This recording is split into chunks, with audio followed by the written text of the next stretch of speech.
want to thank everybody who is joining with us here today, especially those who are behind me that I'll be talking more about here shortly. To begin with, let me point out the obvious. Evil swept across Uvalde yesterday. Anyone who shoots his grandmother in the face has to have evil in his heart. But it is far more evil for someone to gun down little kids. It is intolerable and it is unacceptable for us to have in the state anybody who would kill little kids in our schools. Children are a blessing. God teaches us that. They're filled with laughter, innocence, and joy. Their love is a gift that parents get to unwrap every single day. Parents in Uvalde had that gift taken away from them, stolen by a demented person. Days before yesterday, when these children were at school, some were receiving awards for perfect attendance. These kids will never attend school again. To say the least, Uvalde has been shaken to its core. Families are broken apart. Hearts are forever shattered. All Texans are grieving with the people of Uvalde, and people are rightfully angry about what has happened. Events like this, they tear at the fabric of a community. Our job is to ensure that the community is not going to be ripped apart. All Texans must come together and support the families who have been affected by this horrific tragedy. What they need now more than ever is our love. What they need is uplifting from all of our fellow Texans and all of our fellow Americans. And let me emphasize something that I know you all know. But the reality is, as horrible as what happened, it could have been worse. The reason it was not worse is because law enforcement officials did what they do. They showed amazing courage by running toward gunfire for the singular purpose of trying to save lives. And it is a fact that because of their quick response, getting on the scene, being able to respond to the gunman and eliminate the gunman, they were able to save lives. Unfortunately, not enough. But I want to make sure that everybody knows, all of the law enforcement agencies and groups that are involved and were involved in this process. The Texas Rangers are leading the investigation, and they are supported by the Texas Department of Public Safety Highway Patrol, the Texas Department of Public Safety Criminal Investigative Division, DPS Aircraft, DPS Intelligence Counter and Terrorism Division, DPS Crime and Victim Support. They're also supported by the Texas Division of Emergency Management, the FBI, as well as multiple federal partners, including the DEA, ATF, HSI, and Border Patrol. And then, of course, the valiant local officials, the Uvalde Sheriff's Department, Uvalde Police Department, Uvalde Independent School District Police, Uvalde County Constables, Uvalde Mayor, the County Judge, Uvalde District Attorney's Office, local public works and surrounding police department, and the San Antonio Police and Fire Department also. Let me walk you through some of the facts of what has happened. There's been a lot of things that have been said. Some are correct, some are incorrect. Let me tell you the best information that we have at this time, understanding, very importantly, that this is an ongoing investigation, and ongoing investigations often reveal new information as those investigations progress. The first thing that happened was that the gunman shot his grandmother in the face. She then contacted police. The gunman fled, and as he was fleeing, he had an accident just outside of the elementary school, and he ran into the school. Officers with the Consolidated Independent School District, they approached the gunman and engaged with the gunman at that time. The gunman then entered a back door and went down 2 short hallways and then into a classroom on the left-hand side. The gunman entered into that classroom, and the classroom was connected internally to another classroom. Border Patrol, Consolidated ISD officers, police, sheriffs, and DPS officers converged on that classroom, and a Border Patrol officer killed the gunman. As I said, Texas Rangers are leading the investigation, joined by federal, state, and local law enforcement officials. At this time, we know that 19 children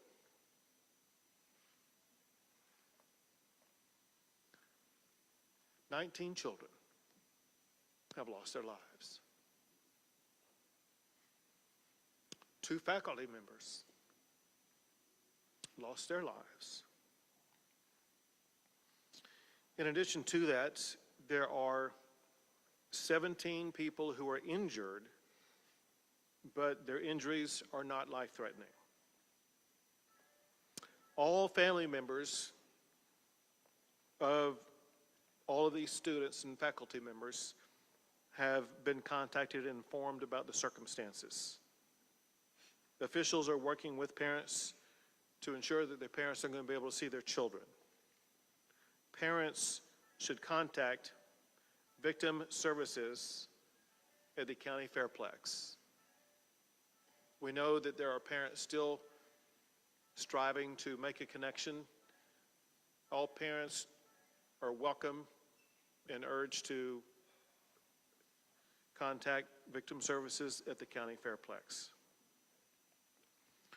The gunman was 18 years old and reportedly a high school dropout. Reportedly, there has been no criminal history identified yet. He may have had a juvenile record, but that is yet to be determined. There was no known mental health history of the gunman. He used one weapon, which was an AR-15, using 223 rounds. There was no meaningful forewarning of this crime other than what I'm about to tell you. As of this time, the only information that was known in advance was posted by the gunman on Facebook approximately 30 minutes before reaching the school. The first post was to the point of, he said, "I'm going to shoot my grandmother." The second post was, "I shot my grandmother." The third post, maybe less than 15 minutes before arriving at the school, was, "I'm going to shoot an elementary school."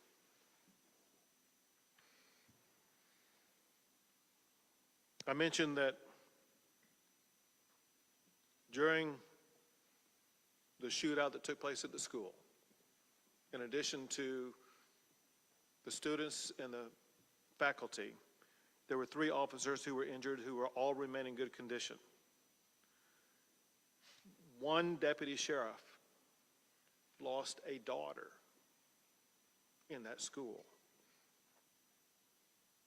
Before coming out here, we had a long discussion with law enforcement at all levels. We had a discussion with community leaders, elected officials. And I asked the sheriff and others an open-ended question and got the same answer from the sheriff as well as from the mayor of Uvalde. The question was, what is the problem here? And they were straightforward and emphatic.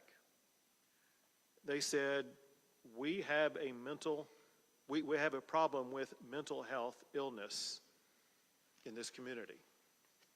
And then they elaborated on the magnitude of the mental health challenges that they are facing in the community and the need for more mental health support in this region.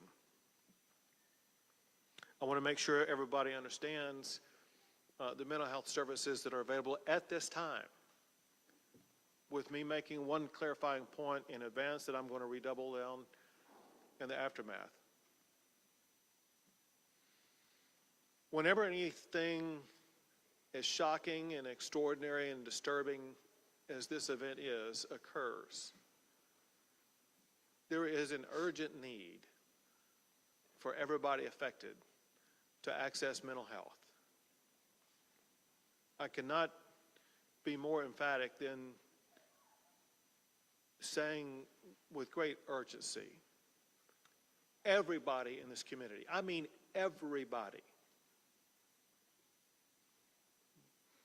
the victims, the families, family members, friends, the law enforcement involved, but the entire community is in utter shock about this.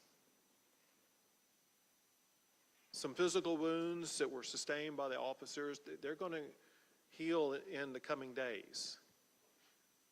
The mental and emotional wounds are far harder to see and last far longer. The state of Texas, working with federal and local officials and agencies, we're going to be here for a long, long time. And one key point that we will focus on is making sure that everybody in this community has the access they need for as long as they need it to address with the mental and emotional health care needs that they have. I want to list various agencies and make sure these are made available to the public. The mental health services currently available are from victim services from across the area from federal, state, and local levels, including the Family Resource Center at the Uvalde County Fairplex. Schools have crisis teams at the Uvalde Civic Center. They provide wraparound services for families who are affected. The Texas Child Mental Health Consortium, created by the state legislature in 2019, is available to assist. The Bluebonnet Children's Advocacy Center is available to provide services for children. The Texas Health and Human Services Commission is on site and will be available for ongoing provision of services. The Texas Education Agency is providing supplemental counseling services. The Texas Department of Public Safety Counseling is providing counseling services for law enforcement. And the FBI is also bringing in mental health services for law enforcement. It cannot be overemphasized the importance of law enforcement officers, all of them, seeking out and obtaining this mental health counseling. The District Attorney's Office for Victim Services has a phone number available for all victims, and candidly the entire community in a way is a victim here. And I was provided their number to give out to you publicly. This is the number for the District Attorney's Office for Victim Services. The number is 830-278-2916. And at this time, I will pass the mic to Lieutenant Governor Dan Patrick.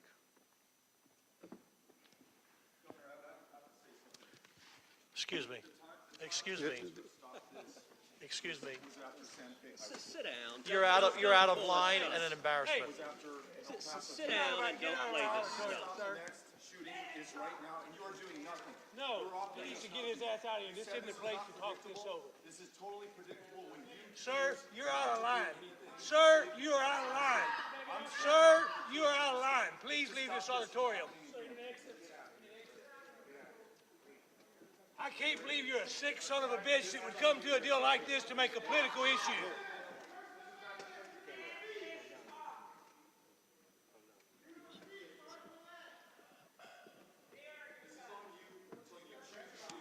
It's on assholes like you. Why don't you get out of here?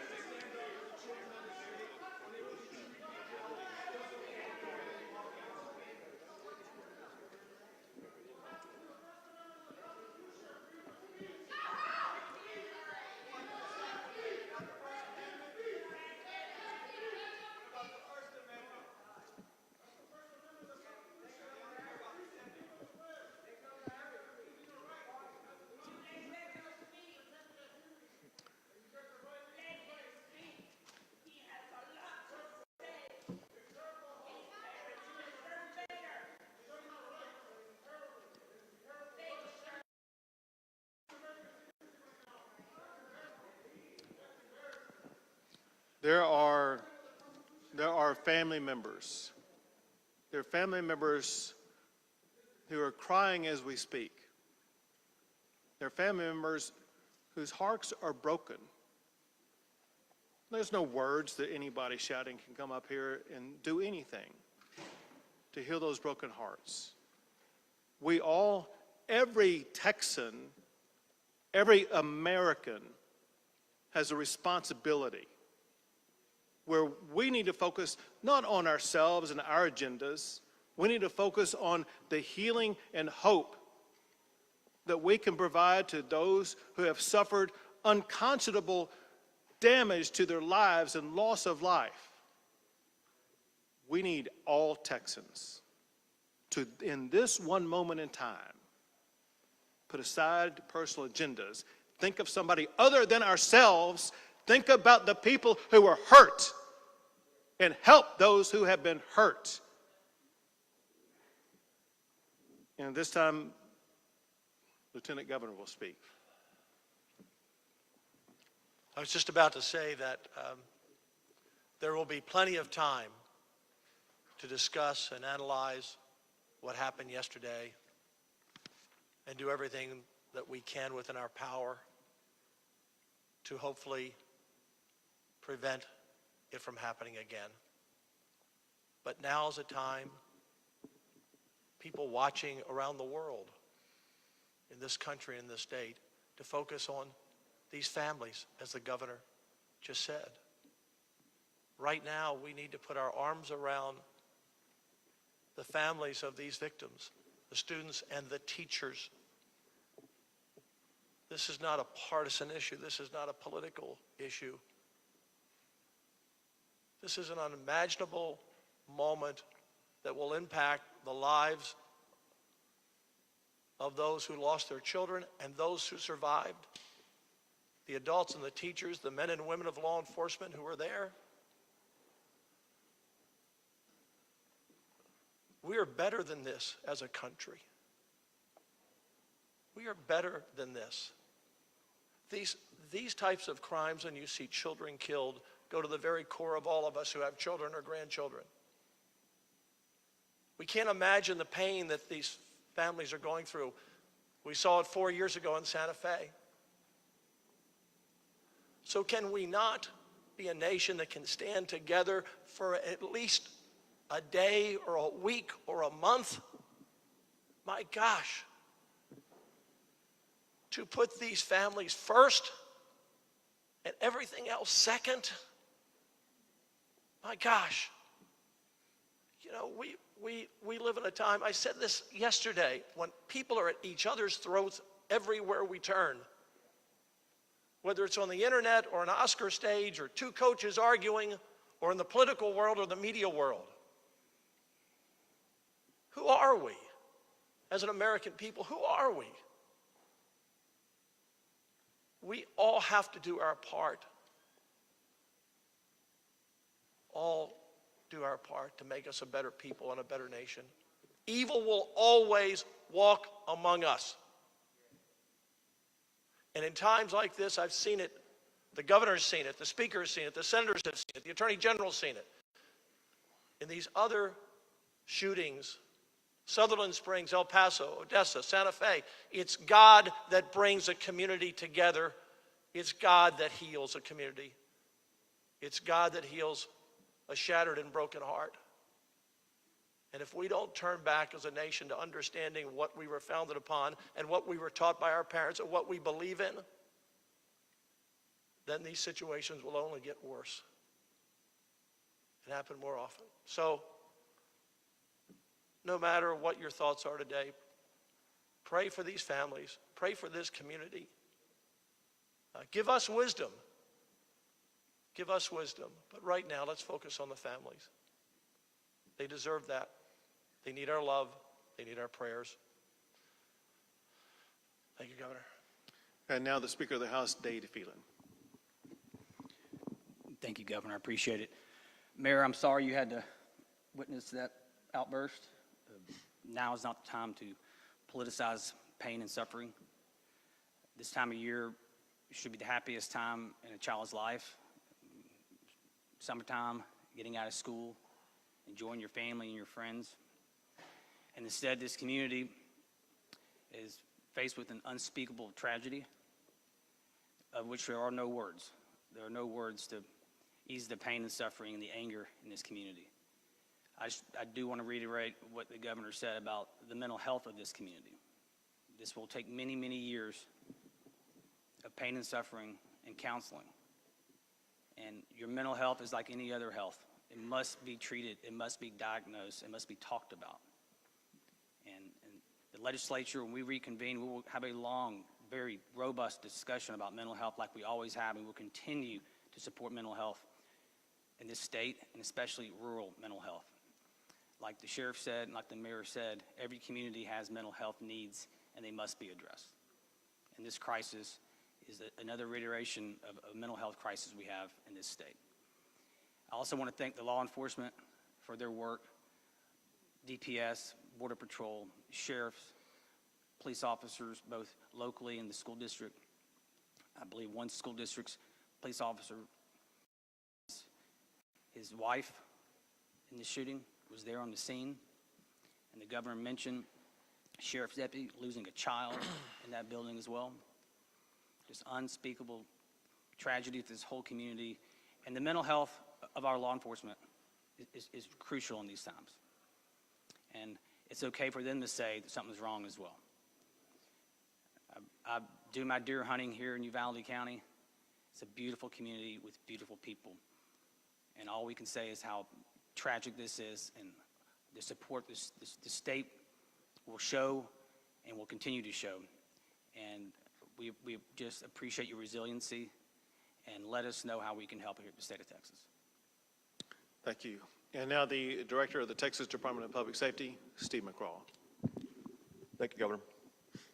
On behalf of the sheriff and chiefs of police, the department's been asked to go through a timeline of the facts. As we know, the investigation right now, it's preliminary, this information, but we'll provide out as much information as we can.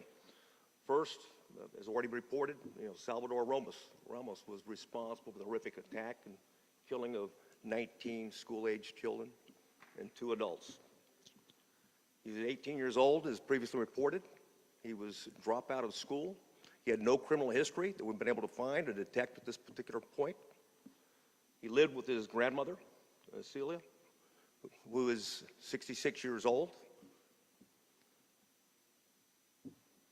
On March 17th, Ramos purchased a semi-automatic rifle at a local sporting goods store. On March 18th, he purchased 375 rounds of ammunition for that rifle. On March 20th, he purchased another semi-automatic rifle at that same local store. The FBI has been able to find information on his Facebook account that the governor he provided you information on. That approximately 11 o'clock, he announced, on Facebook, a message that he was going to shoot his grandmother. He shot his grandmother. He re-reported that he had shot her. And after that, he reported that he was going to a school to attack it. Now, he didn't identify the specific school. He did say elementary at that point in time. But the timeline is anywhere from 11 to 11:30.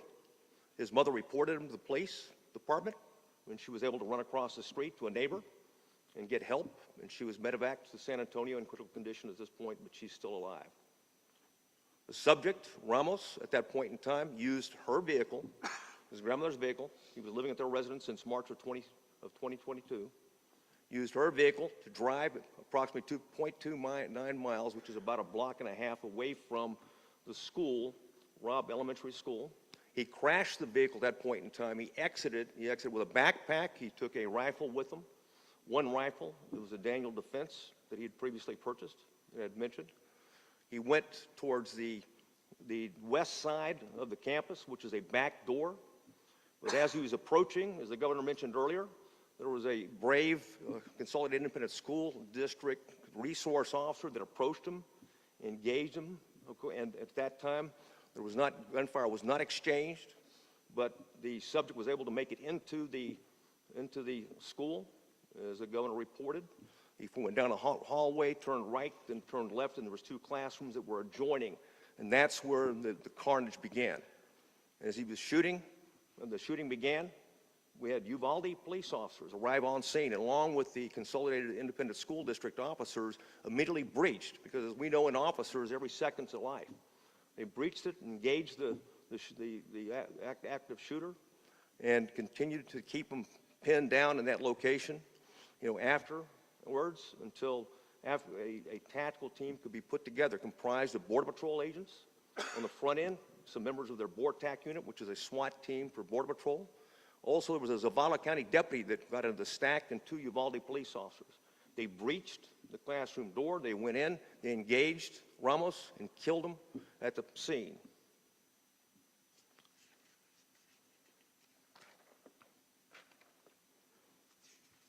That covers it, Governor. One thing I'd like to say, though, and you hit the nail on the head, is that in the profession of law enforcement, it is a profession. What looks right and how we measure ourselves is the absence of crime and disorder. Obviously, this is a situation we failed in the sense that we didn't prevent this mass attack. But I can tell you those officers that arrived on the scene and put their lives in danger, they saved other kids. They kept them pinned down.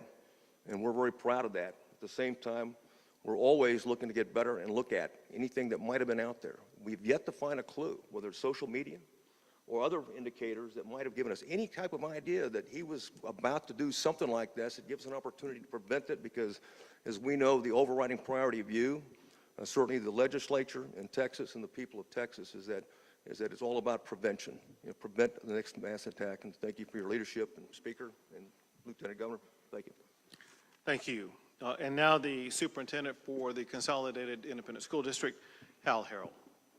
Thank you, Governor. Thank you for being here today. Thank you for your support. I appreciate your team coming and speaking to us and providing the services and resources that you have. As superintendent, I could never imagine a day like yesterday. End of school, award ceremonies, the time of a second, third, or fourth grader's life at that point. It was a senseless and tragic event, and this magnitude in our community is heartbreaking. It really is.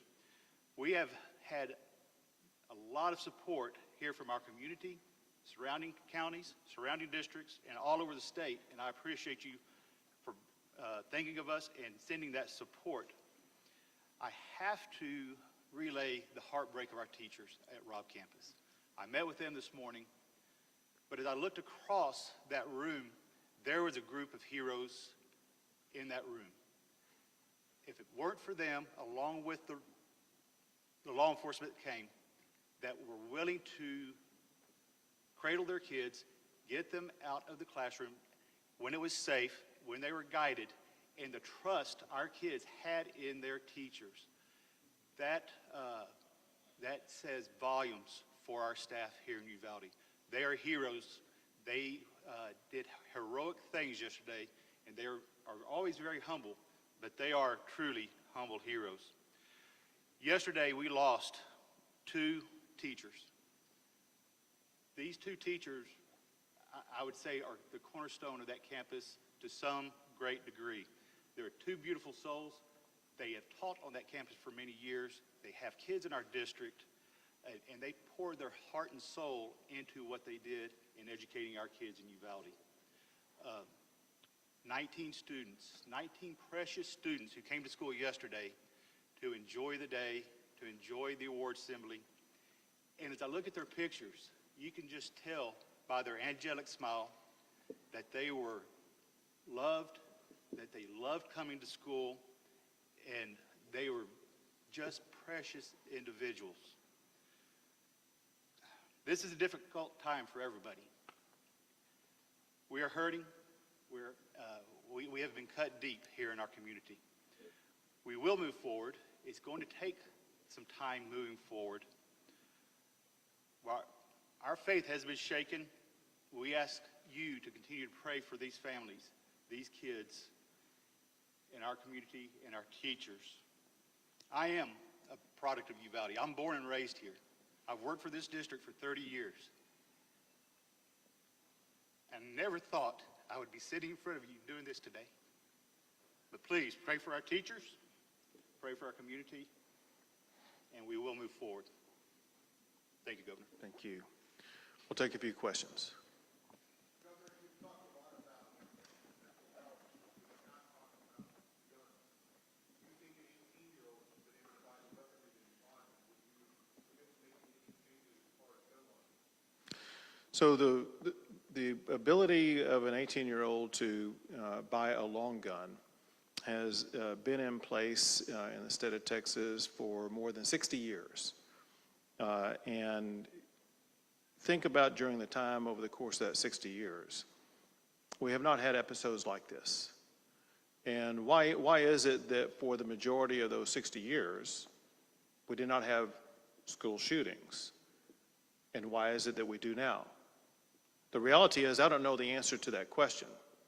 However, what I do know in talking to the leaders here, as well as leaders in other locations around the state, and that is one thing that has substantially changed is the status of mental health in our communities. What I do know is this, and that is we as a state, we as a society, need to do a better job with mental health.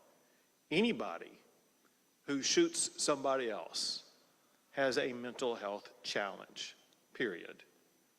We as a government need to find a way to target that mental health challenge and do something about it.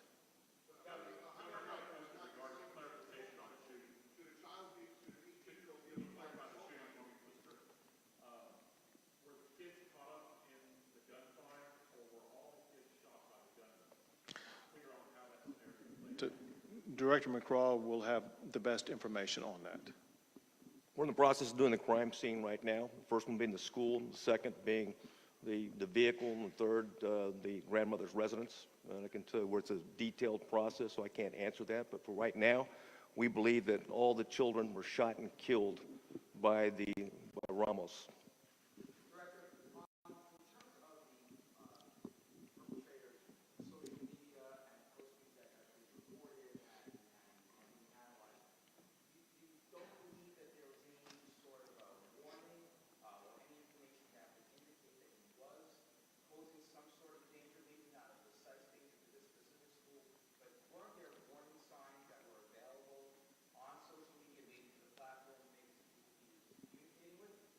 We did see some, and I think one was of a concern, and that concern was, relayed to allegedly, we haven't confirmed it yet, to someone in California who didn't report it.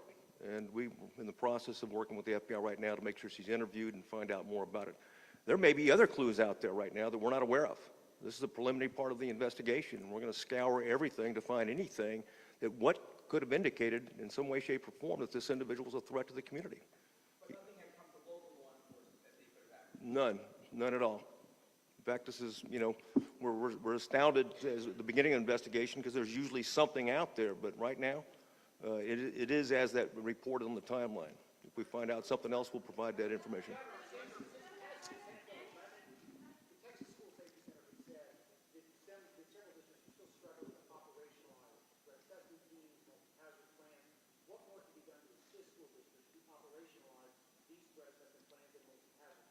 So I'm going to answer in part, but we also have the TEA Commissioner, Mike Morath, with us, who may be able to shed additional light. But here's the information that we know, and you pointed out SB 11, listen, as you know, but others may not. People need to understand that in the aftermath of the Santa Fe shooting, I signed 17 laws to address school safety. And one of them dealt with threat assessment and preparation for threat assessment. And there are certain standards that schools are required to comply with to make sure that they are addressing threat assessments. I have no information as we speak at this particular time about the status of this particular elementary school or the ISD about what the status was concerning threat assessments. However, to make sure that your broader question is answered sufficiently, Mike, you want to come up? The person coming up is Mike Morath, who is the commissioner for the Texas Education Agency. So there's significant appropriations provided to ensure that the local school systems around the state have resources for this. One of the components of Senate Bill 11 was a school safety allotment. There was additional upfront funding for that.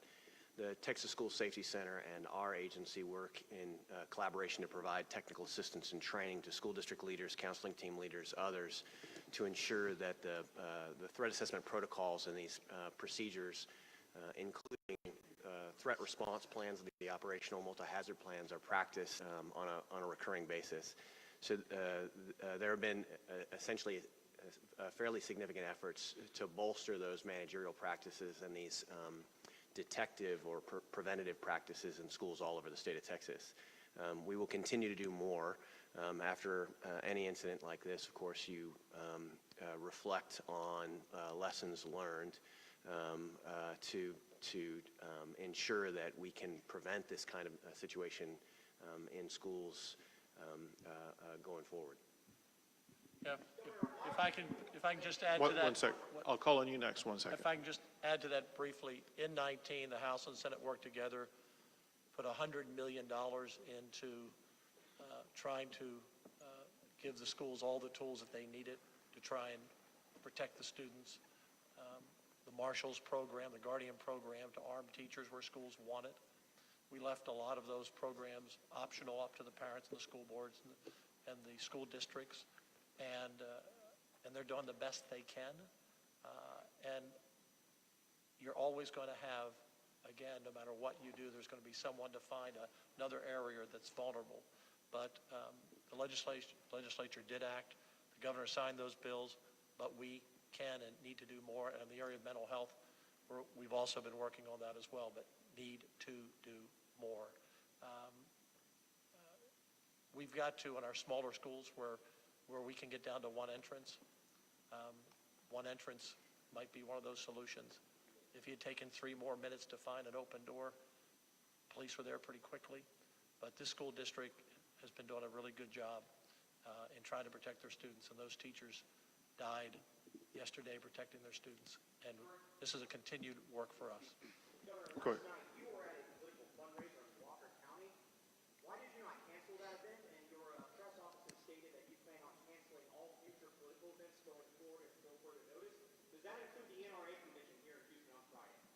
So first, with regard to yesterday, I was actually in Taylor County responding to a different disaster, a disaster of fires that had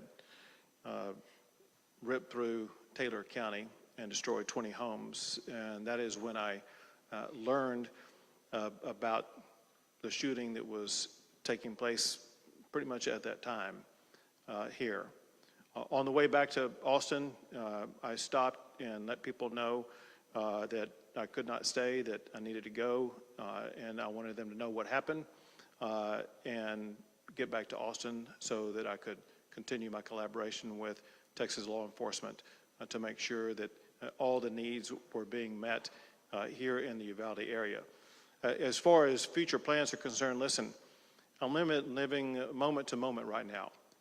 My heart, my head, and my body are in Uvalde right now, and I'm here to help the people who are hurting. Director, can you confirm from the moment that the campus officers engaged with the gunman and how long was that? I can't. It's going to be within a minute, like 40 minutes or something, within an hour, but I don't want to give you a particular timeline. But bottom line is that law enforcement was there. They did engage immediately. They did contain them in the classroom, and they put a tactical stack together, in a very orderly way, and of course breached and assaulted the individual.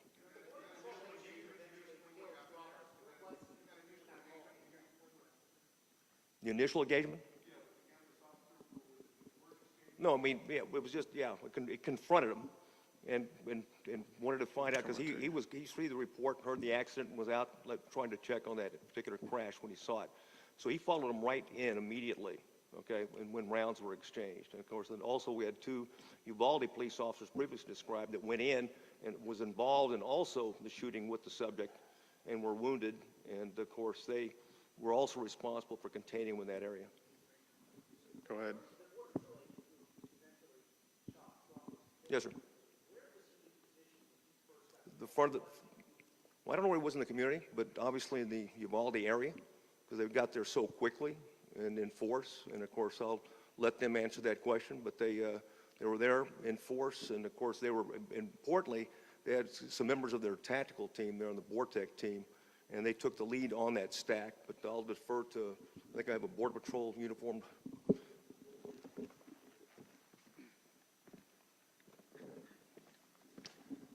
Thank you. So first off, the U.S. Border Patrol Del Rio sector has a station in Uvalde. So we have about 150 or so agents that are permanently assigned to Uvalde.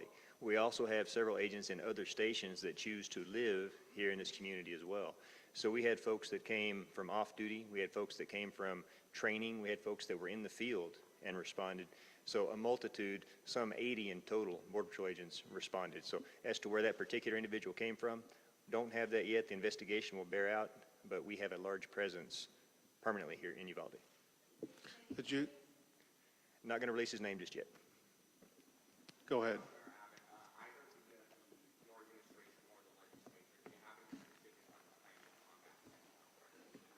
We began talking about it in there. I'll just tell you one thing that we talked about, which is something we've heard in some other regions of Texas also, and that is in approximately maybe as much as a 40-county region around the area where we gather right now, there is no mental health hospital, and there's a shortage of beds for mental health in this region. If someone is suicidal, if someone has a mental health problem, they oftentimes would have to go to someplace like San Antonio. And with the growing population in this region, with the profound mental health challenges that were discussed with us, one takeaway I had was that there is greater need for a physical mental health care facility in this region. But we know that buildings don't treat people, people treat people. And so there needs to be more personnel, more strategies, a greater understanding by the mental health care provider community about what the needs are, and they will be best equipped to know the best way to provide, or let's say meet those needs. Bottom line is this, and that is, I think it's a fair statement, that legislative leaders understand about health challenges in the more rural settings in the state of Texas, and we have a genuine commitment to help address those mental health care challenges.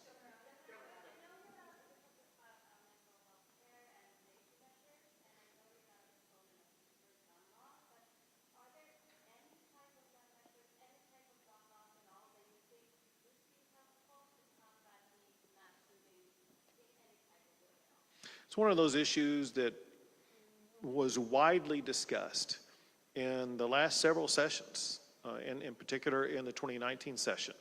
And pretty much every issue was raised by one legislator or another about potential ways to address shootings like this. And the consensus arose around those 17 bills that I did sign, that they hardened schools, they made schools safer, they addressed mental health, and issues like that were the solutions that were agreed upon by legislators at that time. And that is going to be the similar approach that I perceive legislators will continue to focus on. We consider that what we did in 2019 to be one of the most profound legislative sessions, not just in Texas, but we've seen in any state in addressing school shootings. That said, to be clear, we all understand our work is not done. Our work must continue. And we will continue to discuss with legislators about all the potential avenues and pathways that we can take to make sure that schools will be even safer going forward.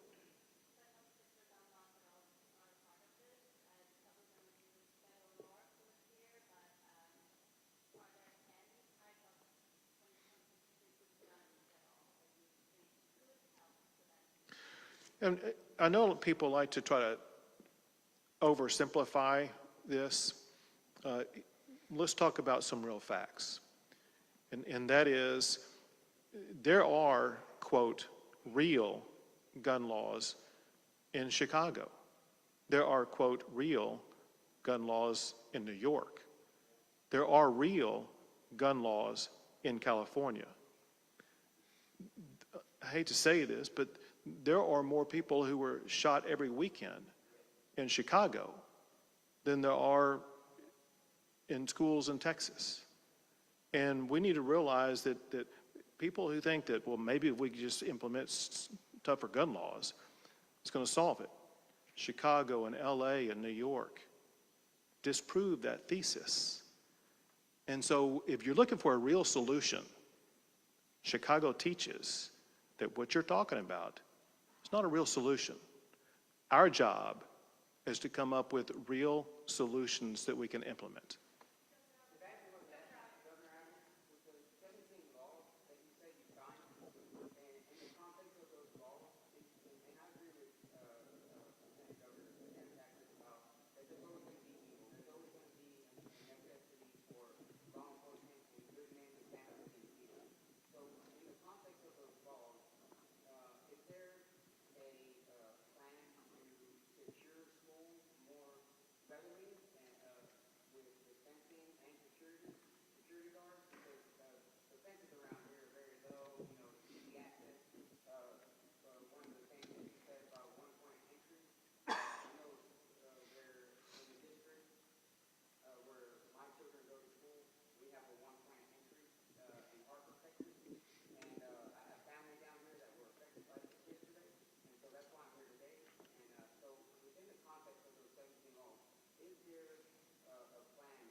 So the last thing first, and that is altogether, we allocated more than $600 million, so more than $500 million to address school safety.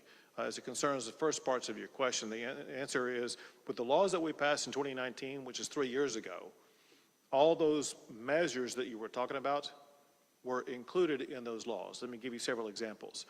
An entire platform that was addressed is what's called school hardening or hardening schools.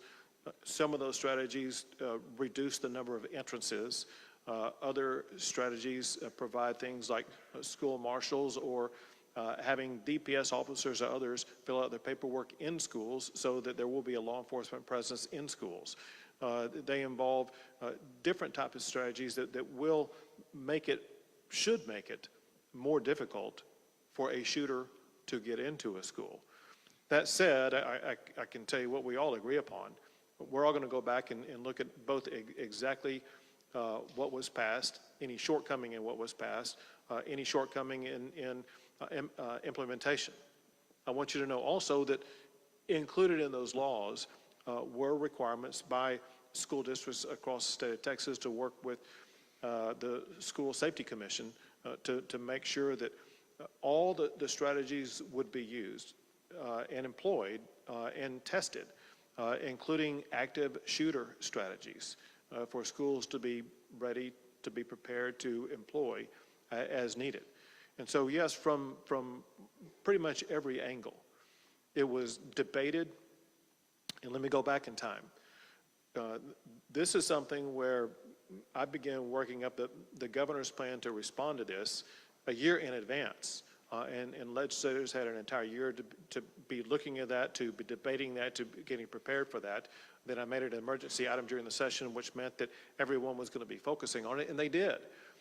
So my point is saying that, and that is that this took the time, effort, and mental involvement of all legislators during the course of that session to put what they consider to be the best solutions on the table.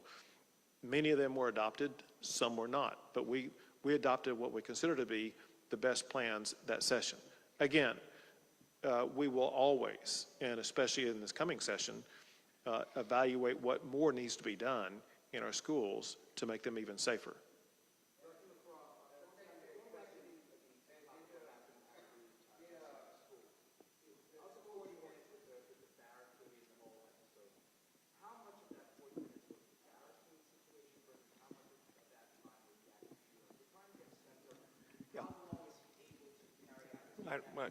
You understand that. We're looking at, now we're getting the surveillance video, so we can go frame by frame and track that every minute. So that's part of obviously the investigation, and I'd wait until we've completed that part before we provide that information.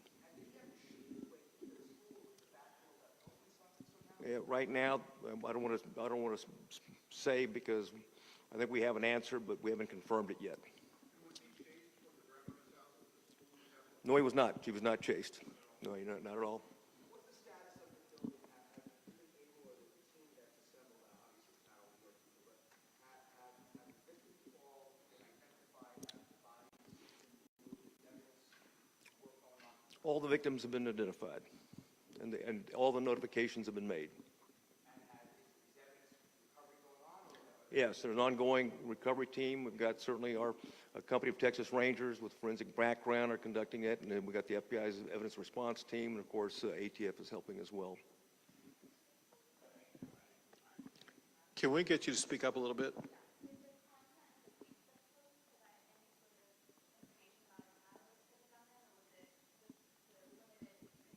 No, there's limited information. We don't see a motive or catalyst right now. We're looking for it, scaring, and we'll continue to do so. They were public, like anything else. They were out there, and he was trying to communicate. And of course, some of the information is we're going to have to continue to do interviews with people that he'd been in contact with. So we're not even close to being done yet.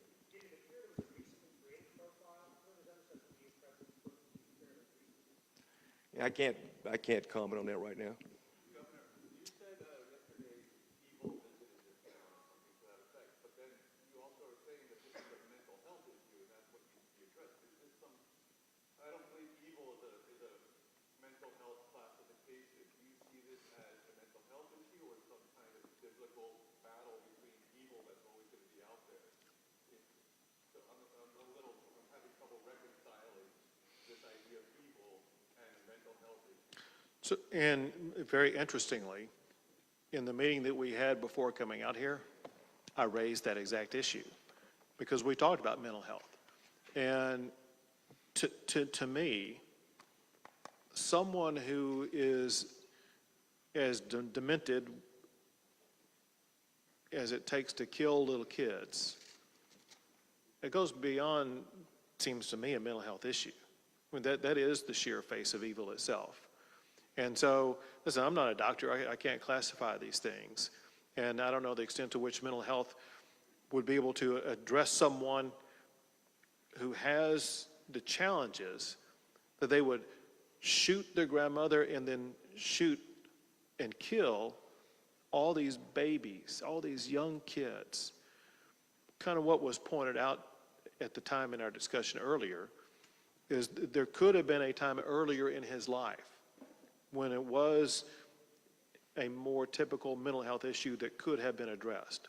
I don't have any information about that, and maybe others don't either, but is there a difference between a mental health challenge that can be addressed and evil? I don't know. It's a big...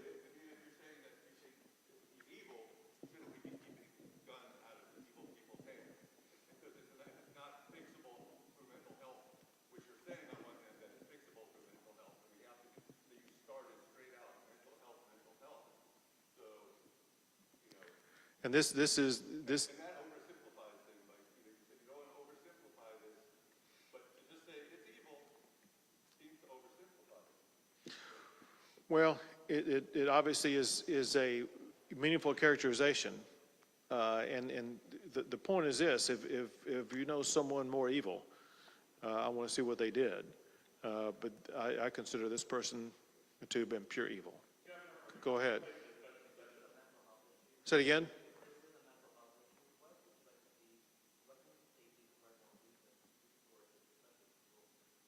Well, it's the answer that I was given to this gentleman back here earlier, and that is it's something that we did talk specifically in our meeting before coming out here, and that is, for one, not just this community, but the surrounding geographic area is lacking in a mental health hospital or other physical facility.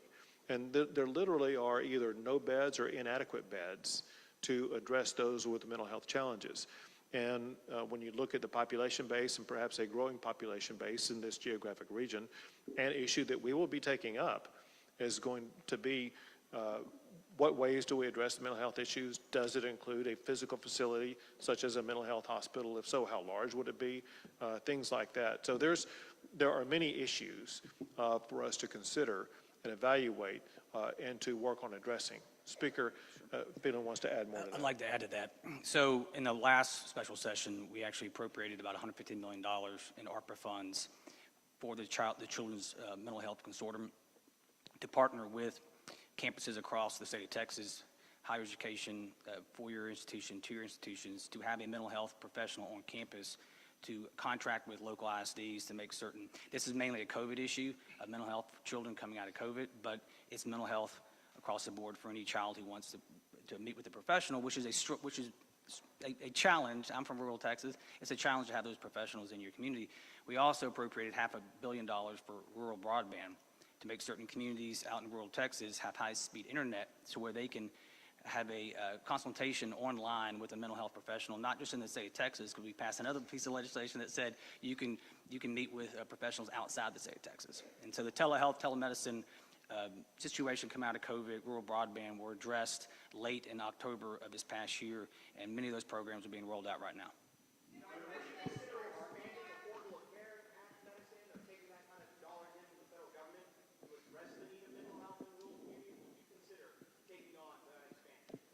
We have other ways of addressing it and other funds available for it.